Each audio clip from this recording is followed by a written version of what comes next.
और जीवन में सफलता में आपके पास क्षमता हो, संसाधन हो, सब हो, लेकिन आत्मविश्वास न हो तो आप कुछ नहीं कर सकते। और इसे बहुत बढ़िया सवाल पूछा बेटा आपने। ली से समीक्षा फंड आपसे सवाल करना चाहती हैं, जो इस वक्त यहीं पर बैठी हुई हैं। Good afternoon, sir. I'm Samiksha from Jawan Navodaya Vidyalaya, Mungeshpur, Delhi, of class 11. My question is, during examination, in spite of being fully prepared and confident, there is a feeling of nervousness till the exam is over. So how can we cope up with this? Thank you, sir. पूरी तैयारी और आत्मविश्वास के बावजूद परीक्षा समाप्त होने तक डर लगा रहता है। इस स्थिति का सामना कैसे करें? मायने इसी से मिलता जुलता एक सवाल संजना ने भी पूछा है, रिपब्लिक टीवी के माध्यम से पूछा है। While writing exams I tend to forget important diagrams, फॉर्मूले and definitions even though I have studied it many times. How do I manage it better?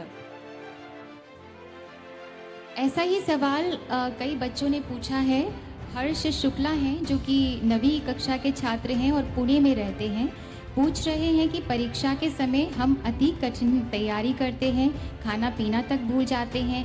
ऐसे समय में जब प्रश्न पत्र देखते हैं तो हमें कुछ भी याद नहीं आता और हम अपना आत्मविश्वास खो बैठते हैं। मेरा प्रश्न ये है कि हम ऐसे समय में अपने आत्मविश्वास को कैसे बनाए रखें और उसे चूर न होने दें। माननीय प्रधानमंत्री जी, कृपया इस बारे में हम सबका मार्गदर्शन करें।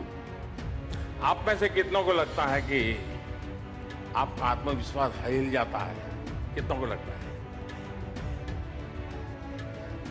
ये सवाल बहुत से बच्चों ने पूछा है और ये बिल्कुल सही सवाल है कि मेहनत में कोई कमी नहीं होती है।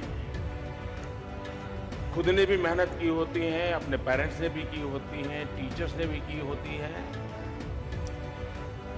हमने भी ईमानदारी से की होती है। ऐसा नहीं कि भाई टीचर को अच्छा लगे या माँ बाप को अच्छा लगे इसलिए कर, ईमानदारी से की है। लेकिन एक चीज होती है, अगर आत्मविश्वास नहीं है तो कितने ही मेहनत की, क्लासरूम में बैठते हैं, एक शब्द याद आता है, ये भी आता है उस किताब में है, फिर याद आता है उस पेज पर है, फिर याद आता है उस पेज की 5वीं 6ठी लाइन में ही है। सब याद आता है, शब्द याद नहीं आता है। ऐसा होता है ना?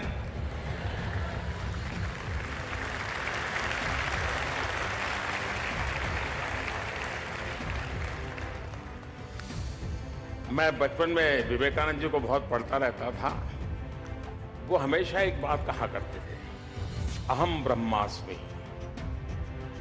वो कहते थे कि अपने आप को कम मत मानो, अहम ब्रह्मास्मि, मैं ही ब्रह्म का रूप हूं।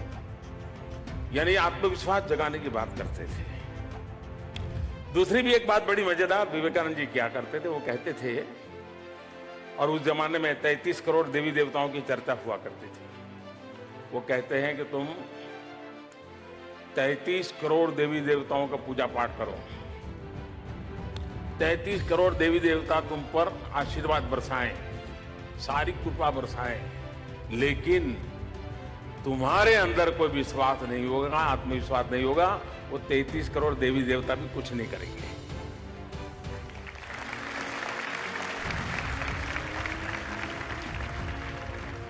आपने देखा होगा विद्यार्थी सामान्य तौर पे सरस्वती की पूजा करते हैं। हमारे यहां आराध्य देवी सरस्वती मानते हैं, लेकिन जिस दिन एग्जाम देने जाते हैं उस दिन हनुमान जी को, क्या कारण है?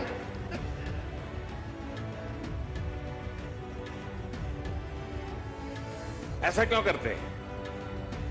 सामान्य तौर पे सरस्वती को विद्या की देवी के रूप में लोग करते हैं, लेकिन बहुत सारे बच्चे एग्जाम देने के लिए जाते हैं तो हनुमान जी का मंदिर होगा वहां जरा। मैं जब छोटा था तो मैं उसकी मजाक उड़ाता था और मैं कहता था कि हनुमान जी को इसलिए नमन करके जाता है कि अगर एग्जाम में चोरी करने के लिए कोई चीट लेके गया है और पकड़ा गया तो मास्टर जी को पता होना चाहिए कि हनुमान जी का भक्त है, दिखा देगा।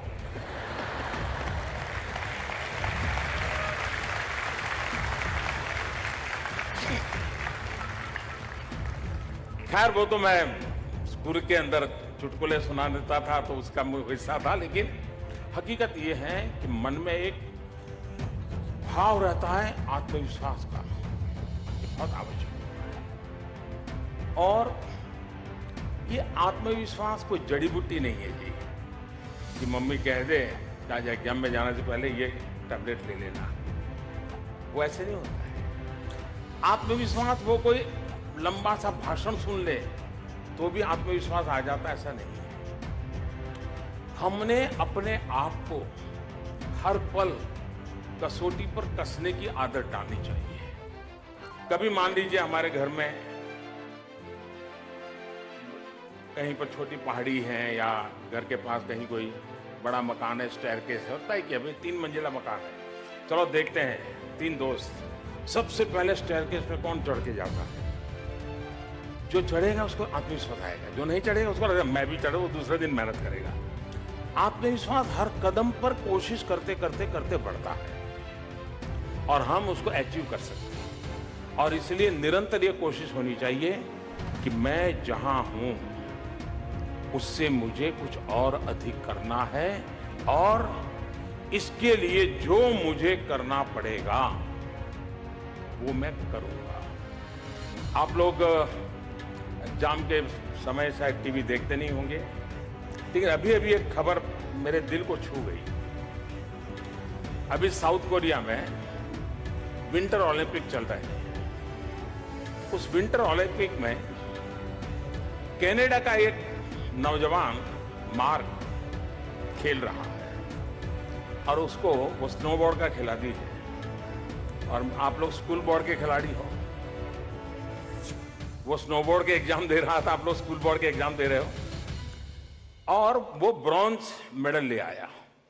लेकिन उसकी कथा ये है कि स्नोबोर्ड की उसकी प्रैक्टिसिंग में 11 महीने पहले उसको भयंकर इंजरी हो गई, यानी 15-20 फ्रैक्चर हो गए, कोमा में था, 11 महीने पहले अस्पताल में पड़ा था। लेकिन अभी 4-5 दिन पहले वो ब्रॉन्ज मेडल ले आया और उसने अपने फेसबुक पर 2 फोटो रखी है। एक 11 महीने अस्पताल में पड़ा हुआ कोमा वाला दृश्य और बगल में ब्रॉन्ज मेडल का सम्मान प्राप्त करता हुआ, और फिर आगे उसने लिखा है धन्यवाद जिंदगी। कितना बड़ा आत्मविश्वास होगा कि हाथ पैर टूट चुके हैं, कोमा में चला गया इंसान है, परिवार भी, अब तो परिवार भी कहता होगा भाई बहुत हो गया, खेल लिया, अब ठीक हो गए, अब मत जाओ, लेकिन चला गया, फिर से कनाडा का सम्मान प्राप्त कर लिया। कहने का मेरा तात्पर्य है आत्मविश्वास हर पल प्रयासों से, और हम खुद ऑब्जर्व करते रहे अपने आप को, उससे आता है। स्कूल में जाते समय दिमाग में से ये निकाल दीजिए कि कोई आपकी एग्जाम ले रहा है, दिमाग में से ये निकाल दीजिए कि कोई आपको अंक देने वाला है, दिमाग में ये भर दीजिए आप ही आपके एग्जामिनर, आप ही अपना भविष्य तय करोगे। और कौन होता है आपका भविष्य तय करने वाला? वो अंक गिनने वाले गिनते रहेंगे, मैं अपने हौसले को लेकर के चलता रहूंगा। इस भाव के साथ बैठिए और आप देखिए, और जीवन में सफलता में आपके पास क्षमता हो, संसाधन हो, सब हो, लेकिन आत्मविश्वास न हो तो आप कुछ नहीं कर सकते। और इसे बहुत बढ़िया सवाल पूछा बेटा आपने, और देश के 3 बच्चों ने मुझे बताया। एक बात मैं कहना चाहूंगा, हमारा देश विविधताओं से भरा हुआ है, 100 के करीब भाषाएं हैं, 1700 से ज्यादा करीब डायलेक्ट्स हैं, कितनी विविधताओं से भरा देश है। लेकिन मेरी मर्यादा है, मुझे देश की इतनी भाषाएं नहीं आती हैं। मैं बहुत सारे बच्चे होंगे जो आज मुझे ऑनलाइन या टीवी पे या अपने क्लासरूम में देखते होंगे, सुनते होंगे, मैं उनकी भाषा में नहीं बोल पा रहा हूं, और इसलिए, और मैं मानता हूं उन बालकों को उनकी भाषा में बात बतानी चाहिए, लेकिन ये मेरी मर्यादा है, मैं तमिल नहीं बोल पाता, मलयालम नहीं बोल पाता, कन्नड़ नहीं बोल पाता। नॉर्थ ईस्ट में जाए तो हर 20-25 साल के बाद एक नई लैंग्वेज है। तो मैं पहले उन सभी बालकों की क्षमा चाहता हूं और मैं सभी व्यवस्थापकों से कहूंगा कि हो सके तो इन्हीं बातों को उन भाषाओं में वॉइस ओवर करके अगर उन बच्चों तक पहुंचा दिया जाए, उनकी अच्छी सेवा होगी।